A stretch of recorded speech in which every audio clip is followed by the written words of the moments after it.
everyone? It's your girl Tonisha Jones, OKC Realtor here, and I am here with Jeanise Hankins, and she is the owner of Milestone Title. And today I wanted to talk to you guys about the title process. What is it, and why are you paying fees for it? So we are going to get started and just kind of talk about why should a person have title insurance.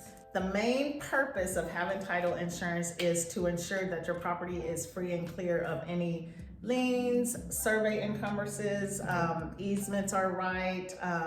So it's always good to make sure. So what we do is we do a title check, we do the abstracting on the property, and we check and make sure that the title is clear. There's a cost for that because the abstracting, of course, cost a little bit of money, and then the title insurance itself is what you're paying for. Okay. And that costs a little bit of money. So what is abstracting? So abstracting is where there are several local abstract companies here in OKC, and what they do is they get all the data for the property from the courthouse. So anything recorded on that property, filed of record, they gather all of that and they make it into this book, and it's called an abstract. And it can be digital or it can be just a regular hard copy abstract. So this is pretty much the history of this lot of land, land itself, the home, and anything that has happened with it when it comes to the land itself. Yes, okay. That is the history. Yes. Okay. It's very interesting to go through an abstract. Okay, and so with the abstract itself, along with the title insurance, what is the abstract looking for itself? Is it just trying to see if there's history on the property, or is it looking for other things? It definitely does the history of the property, but it's also looking for mortgages that are filed, releases that are filed, tax liens, anything that's filed of record against the property. Okay. Yeah. And so you guys are looking to see if the seller has anything on that property, to see if they owe anything on the property before it goes to the new buyers. Correct. Okay. Correct. Because once we issue that title insurance to the new buyer, we have to make sure that it's clear, that we're giving them a clear policy with no liens or anything attached. Okay. So this is the purpose of title insurance. Is pretty much, I buy a house, we've gone through title, you said it was free and clear, and then let's say the old sellers or the sellers had a roof replaced on the house and they were like, we never got paid for it. And so the roofer cannot come and sue me for said money? That is correct. That's what the title insurance is going to do. It's going to take care of anything prior. Okay. Yeah, definitely. But that should have all gotten cleared up. That should have all gotten cleared. That would have all gotten cleared up in the title search. Okay. Correct. And then another thing, I guess, what are some particulars, I guess, maybe for Oklahoma? So I know that individuals can purchase a house, but say I'm single, I purchase a house, and then along the way I get married. What does that look like when I go to sell that property? If you get married while you have the property and you're getting ready to sell it, your spouse will have to sign the deed to sell it. Okay. Even though you took title as a single person, during the time that you own the property, you got married. Okay. So Oklahoma law provides that the spouse has to sign the deed. And they say 2 to sell, 1 to buy. 2 to sell, 1 to buy. Okay.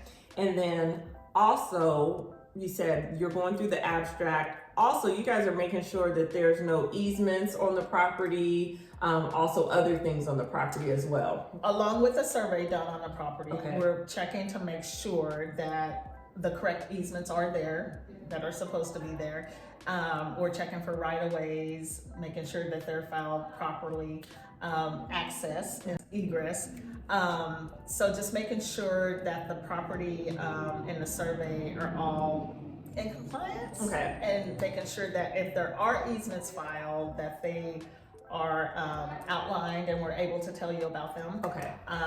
If something's encroaching the property, we're gonna point that out to make sure the buyer's aware and the lender, so that everyone knows that what's covered on there. Okay, so for everyone, an easement is, let's say you own a large lot of land, but maybe you have a neighbor that is to the north, south, east, or west. However, in order to access their land or get to their house or barn or anything like that, they have to have an easement to get access to their property from your land. Most of the time, people have already agreed on this. It's already set in stone, and they're just verifying that that is there. But also sometimes easements may have been created without the seller's knowledge. So that is something that will have to be addressed and kind of rectified. Yes. Sometimes we have to go back and hunt down people just to make sure that the easements are still, you know, compliance, make sure, you know, that they're signed correctly, or the legal description is correct on them, or the easement is going the right way, or, you know, on the right property. So it can be challenging sometimes. And then encroachment is where you own property, and more so it probably happens with fences. You own a property and your neighbor builds a fence, and that fence is encroaching on your property, so they have built the fence on your property line. Sometimes it's not a big deal, but sometimes they want their inch of land. So those are things. So in that situation of easements, if you have any, or encroachments, if you have any stories, how is that rectified? What happens there? You know, it only happened to me once. And luckily the neighbor was nice enough to go ahead and do an easement for the buyer. They did not make a big deal of it like some people may. But most of the time it's easy to get corrected. As long as a neighbor is willing to, you know, cooperate. And then another thing is you are looking for utility lines, We're sewer looking lines. We point them out in the survey. There are a lot of good survey companies that, you know, their surveys are very easy to read, which makes it easy for the buyer and the lenders and the agents. So yeah, they point those out, and we always make sure that we show the buyer, because we don't want, if there is a underground utility easement, we don't want the buyer, you know, digging and covering it or anything like that. Have you had any individuals back out because they found out some utility lines or some plumbing lines were running through the property that they weren't aware of because they had thoughts of building a pool or something like that? Well, there was one where there was, it ran straight through the house, like straight, and the buyer did not. And with, I understand, he just did not want to. My underwriter insured it for the lender, but of course not for the buyer. And so he was like, no, I don't want to. And, you know, it's his choice. With older homes, and especially in this particular area where the house was, it wasn't only his house. It was the house next door, and then the other one on the other side. So, but he just chose not to purchase it. And so the reason I'm talking about that, or if she's had any instances of that, because you will get a mortgage inspection report, and that will normally highlight where things are, where your property line is, and so forth, to kind of illuminate these things to you. With that, those utility lines, your plumbing lines, the city has the right to go in and dig up your front yard if the line was going through his house. It probably wouldn't happen, but they would be allowed and justified to go in and tear up any of that area, concrete, if you pour a porch over that space in the front yard. And then it is also your responsibility as the buyer to fix any of those repairs. The city is not going to repay you to fix any items that have been dug up or anything like that. Now, I've seen stuff, they normally put the dirt back and stuff like that. So, but as for concrete, they're not coming back to re-pour. They try not, if they have to get to it. 9 times out of 10, they really don't have to. And they're not going to just go in and just be like, oh, let's tear up their concrete. If they can get to the easement without tearing up your concrete, they're gonna do that. They're just not out to destroy your property and be like, you gotta fix it. But most of the times, you know, they'll try to find a way without destroying the concrete. But that's something to be aware of. It is something to be aware of. Buying a property or looking for a property. So are there any, scenarios of concern, or, you know, that you've experienced with title or buyers or sellers? If I could give just like a word of advice for people that are, you know, most of the time people will go into title by themselves and then they'll want to add on a spouse or a mom or a dad or somebody like that. And that's okay. I mean, if that's your choice, it's your property, you can do it. I'm just saying, either go to a title company and have it done professionally. Don't try to do it yourself, especially if you are not familiar with the full legal description of the property, because you could totally mess something up and then have to get it corrected. So it's a lot easier, and most title companies will do that for you for a small recording fee, just if you pay the recording fee for the document. So if you, and again, it's okay to add someone to your title, add a spouse, add a parent. Just don't try to do that deed yourself unless you have experience doing deeds, because you want to make sure the legal description is 100% correct, the correct legal description. You want to make sure the vesting is correct. You want to make sure you put people in title correctly, all those things. Okay, so once you guys are going through your process, reviewing everything, and maybe you find some errors with the document. Yes. So I know Happens there's all a the thing, time. there's called quiet title. Are there other options, other things that go along with the title process that I'm not familiar with? And then could you explain quiet title? Well, quiet title is going to be the last option, Okay. because it's expensive, Okay. number one. And of course, we don't want to just be like, oh, you got to quiet title that. Some things we can fix with the seller's help. Okay. You know, if the seller's willing to help us, if we have to hunt down people to get something corrected, we'll try to hunt those people down to get it corrected. We just don't want to jump into a quiet title action. Number one, it's expensive. Number two, it takes a long time, and a lot of people don't want to have to wait for that process.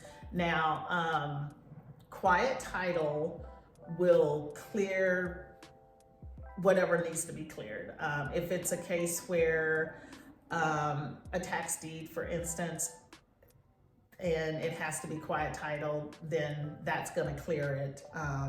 Anything that before. Okay. Yeah. And so what would you mean by a tax deed? When someone gets a property from a tax sale. Okay. Yeah. And that's a process that, you know, I'm not that familiar with, because I think it's changed a little bit since the last time, but people can definitely get properties from a tax sale. Okay. So with the quiet title, and just from my understanding as well, with the quiet title, there were issues. Maybe you can't find a person that maybe had been on the deed. There are a lot of instances where a quiet title would need to happen. Yes. So that is it clearing, saying like, we are aware of this and we are willing to take on responsibility of this as the title company? What is it kind of doing? The quiet title action is going to, there are some title companies that have attorneys that will do the quiet title, because it's a process. That's why it takes 60 days or more, and why it costs so much money. The attorney has to go and publish all these documents in notifications to anyone who may have interest in the property. Okay. And so those publications are going to allow those people the ability to come forward and say, hey, but if those people don't, the judge is going to sign off on it and it's going to be cleared, and that buyer is going to have clear title after the full quiet title action is done. Okay. Yeah.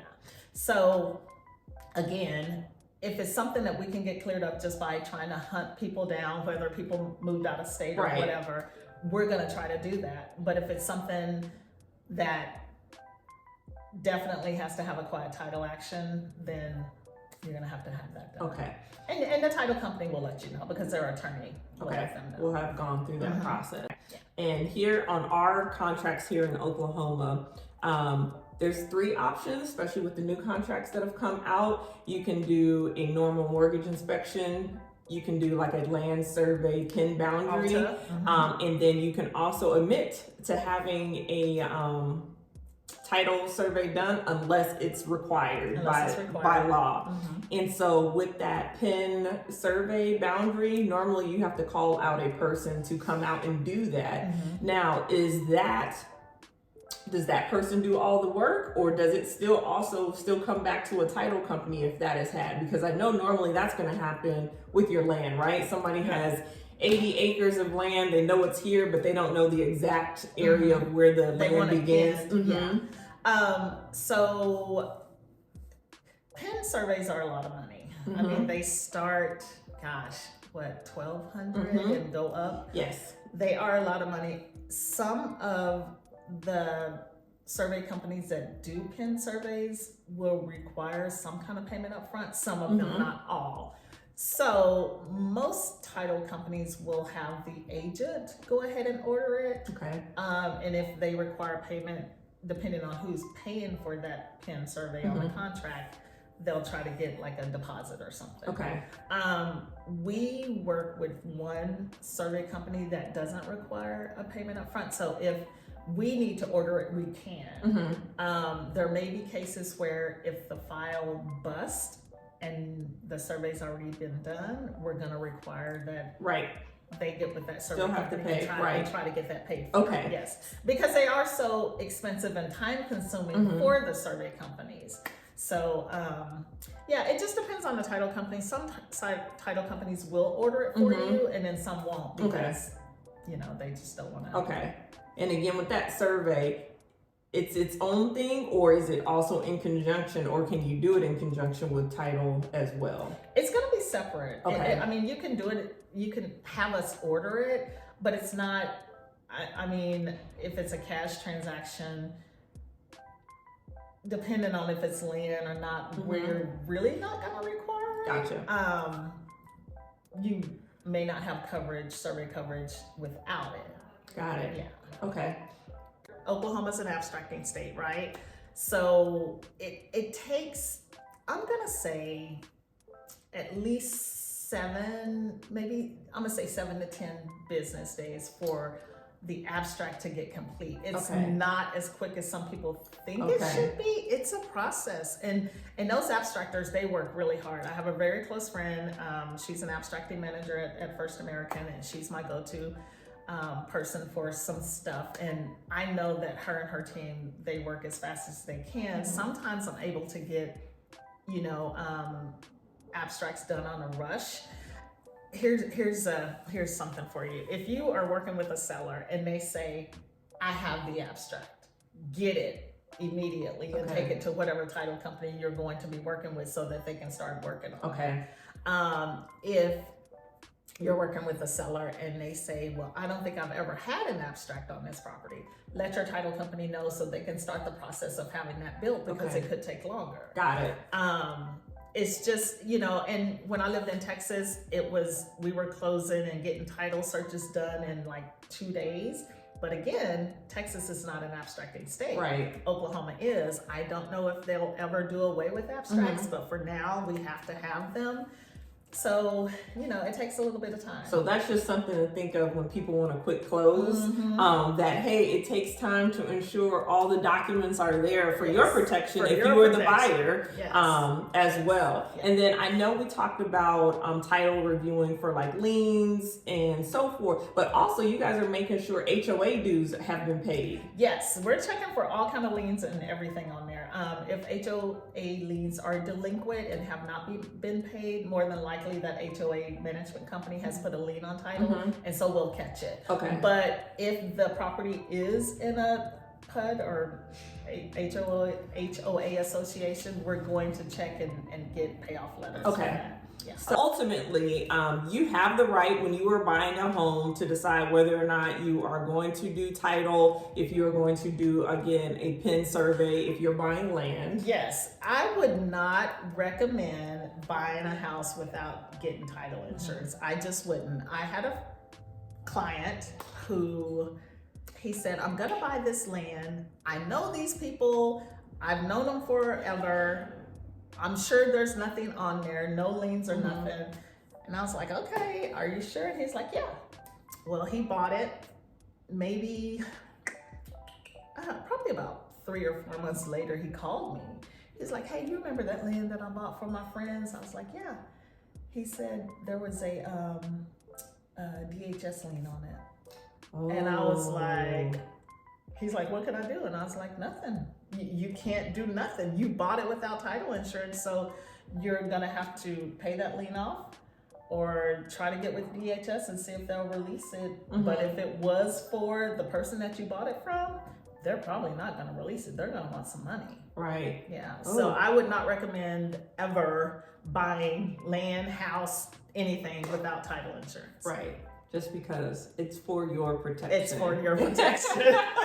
You want to talk about what happens at a closing? Yes. Okay.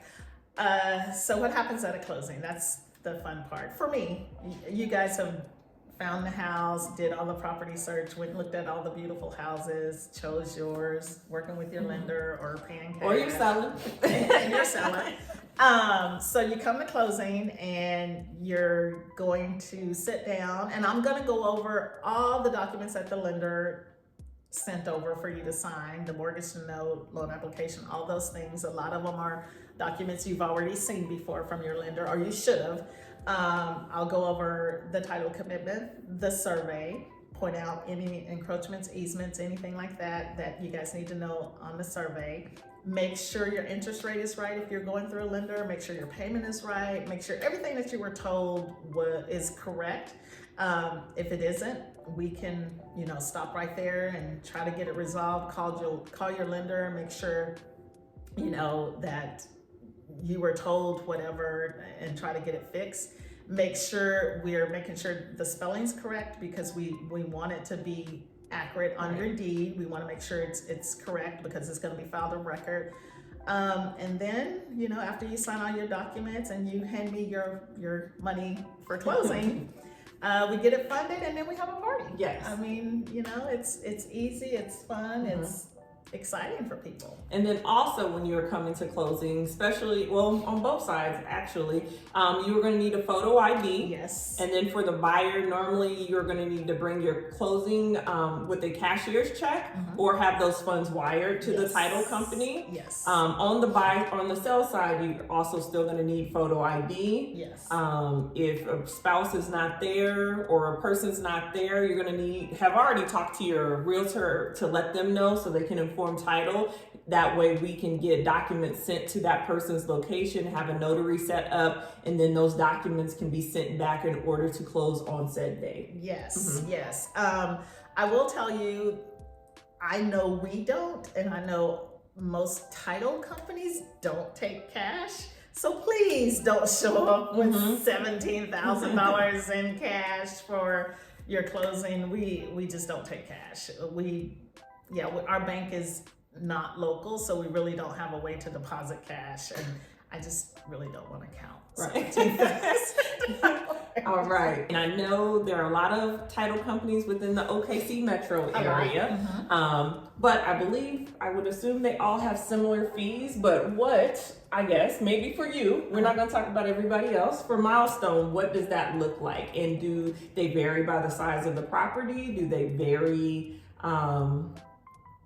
by things found on the abstract? Do they? So in Oklahoma County, Canadian County, Cleveland County, the surrounding counties, especially those three, the abstracting fee, unless you don't have an abstract, unless it has to be built, that abstracting fee is $550. Okay. If it has to be built, I believe it's $750. It could be a little bit more. I know for the smaller counties in Oklahoma, it's a lot more. Yes. But the abstracting fee is always the same unless it has to be built, $750 or $550. Our fees, which I call our junk fees, just our closing fee, our processing fee, EDOC fee, basically we're the same as most title companies. I tried to go in and just be very similar with fees. I think we may be $25 lower than like the bigger companies. And then when it comes to fees, how is that normally split in regards to the buyer and the seller? So on the standard OREC contracts, the buyer pays the title insurance. That's why it's the buyer's choice on where he wants to close, what title company. So the buyer pays the title insurance and half of their fees. So half of the settlement fee, the buyer and the seller will pay the abstracting. All of it, unless the contract states otherwise. Yes, I've seen it where it's completely split down the middle, the fees. But for the most part, seller pays abstract, their half of the closing fee, dog stamps, and like UCC, FCC, and then the buyer pays their closing fee, final title report, and then like processing fee for the title company. Yeah. Say a seller has a lien on their property. They said that they went down and paid X amount of dollars towards the lien to pay it off. However, in the system, it still shows that there is a lien. For you as title, you still have to take that money, right, to pay off said lien. Well, if the seller says that they paid it off and, have some kind of documentation where they paid somebody some money, we're going to try to get a release. A lot of people, for instance, if a contractor files a lien on a seller's property, some contractors know that they need to release that after they've been paid. And some contractors don't know that they need to release that after they've been paid. And so even though the seller's paid it, it could be still there because that contractor did not do a release. So if that's the case, we'll just reach out to the contractor and get a release. When the Oklahoma Tax Commission puts a lien on someone's property, they send those releases directly to the seller if the seller has paid that. And the seller may not know that they need to file that. They may get it in the mail, be like, oh, okay, this just shows that I paid that in full, and just stick it somewhere. And not file it. So we'll, have to go back to the Oklahoma Tax Commission and get a copy, or if the seller still has it, we can file that copy. So a lot of people, don't know that if they get a release, they need to file it. I think years and years ago, mortgage companies would send the releases to the individuals, but now they send it directly to the county and file it. So most of the time, especially with like Oklahoma Tax Commission liens, mechanics liens, those people don't know that those things need to be filed of record. And if it's not filed, it's still showing up on title. I talk to realtors a lot, and we try to make sure your buyers or sellers have all their questions answered. The thing that I can tell you is there's no such thing as a dumb question. So if you have any questions that you want your agent to ask the title rep, or if you have questions at closing, there's not a dumb question. Never a dumb question. Just ask anything. All right. Well, I appreciate you sitting here talking with me and the people, educating us on the process. So if you guys have any questions, her information will be somewhere in the description box, how to reach out to her. And if you have any questions for me, you can reach out to me as well. All right. Talk to you guys later. Bye. Bye.